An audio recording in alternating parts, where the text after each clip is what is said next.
নমস্কার বন্ধুরা, আজকে আমি আবার আপনাদের সামনে নতুন একটা রেসিপি নিয়ে চলে এলাম। আমি এঁচোড়ের মুইঠা কোপ্তা করে দেখাবো।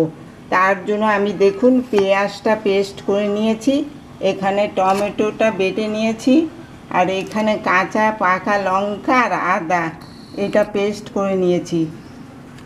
আর এখানে এঁচোড়টা আমি ভাপিয়ে নিয়েছি। আর এখানে আমি ছোলার ডাল অল্প করে নিয়েছি, এটা আমি যাচ্ছি বেটে নেব, তারপরে আপনাদের আবার দেখাবো কি করে আমি করি। ছোলার ডালটা আমার বাটা হয়ে গেল, এবার আমি একটু বেসন দিয়ে দিলাম। ছোলার ডাল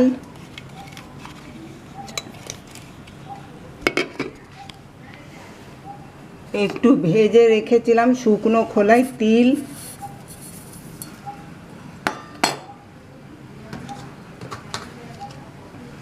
নুন দিয়ে দিলাম পরিমাণ মতো, একটু হলুদ দিয়ে দিলাম পরিমাণ মতো। এবার আমি সুন্দর করে মেখে নিচ্ছি সব। দেখুন মাখা হয়ে গেছে ভালো করে। এবার আমি মুইঠা কোপ্তা করে নিচ্ছি। তেল গরম হয়ে গেছে, সরষে তেলে করে নিচ্ছি। দেখুন আমার মুইঠা কোপ্তাগুলো ভাজা হয়ে গেছে, এপিট ওপিট করে ভালো করে ভেজে নিয়েছি। এবার তুলে নিচ্ছি।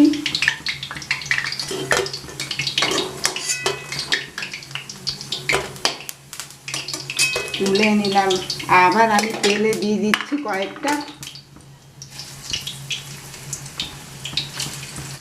দেখুন ভাজা হয়ে গেল সব এক এক করে। আমার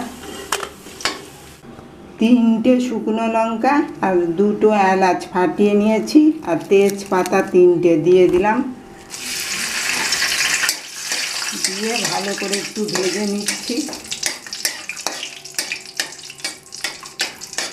পেঁয়াজের পেস্ট এটা দিয়ে দিলাম। দেখুন লঙ্কা আর আদা বাটা দিয়ে দিলাম। এটাতে কাঁচা পাকা পাকা লঙ্কা দেখে আমি বেটে নিয়েছিলাম, দিলাম। একটু টমেটো বেটে রেখেছিলাম দিয়ে দিলাম।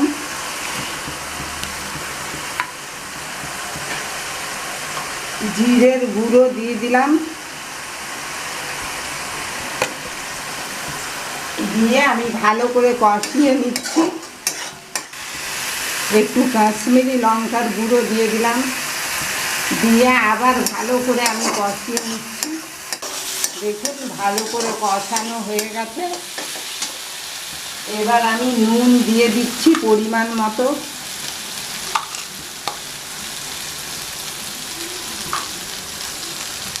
হলুদ দিয়ে দিলাম।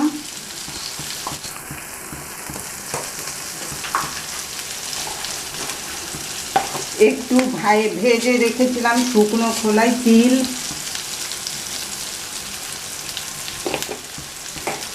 এই তিল দিলে আরো কোপ্তার স্বাদ বেড়ে যায়।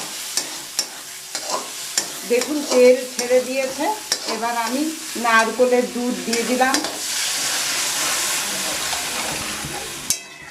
গ্রেভিটা ফুটুক, আমি একটু চাপা দিয়ে দিলাম। এবার আমি চাপাটা খুলে নিলাম। দেখুন গ্রেভিটা আমার ফুটে গেছে। এবার আমি সব দিয়ে দিচ্ছি কোপ্তা, মুইঠা কোপ্তা।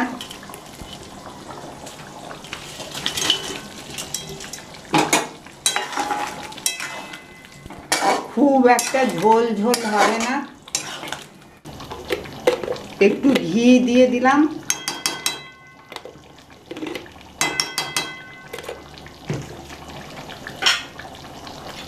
উপর থেকে একটু গুড় দিয়ে দিলাম।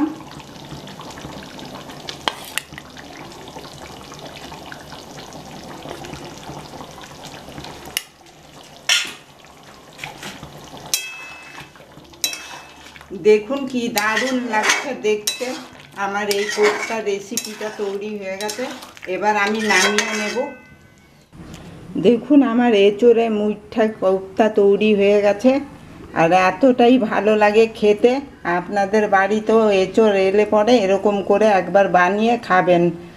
আমার এই এঁচোড়ের কোপ্তা রেসিপি যদি আপনাদের পছন্দ হয়ে থাকে, লাইক করবেন, শেয়ার করবেন, কমেন্ট করবেন, আর প্লিজ সাবস্ক্রাইব করে দেবেন আমার এই চ্যানেলটাকে। আপনারা ভালো থাকবেন, সুস্থ থাকবেন। আমার পাশে থাকার জন্য অনেক অনেক ধন্যবাদ।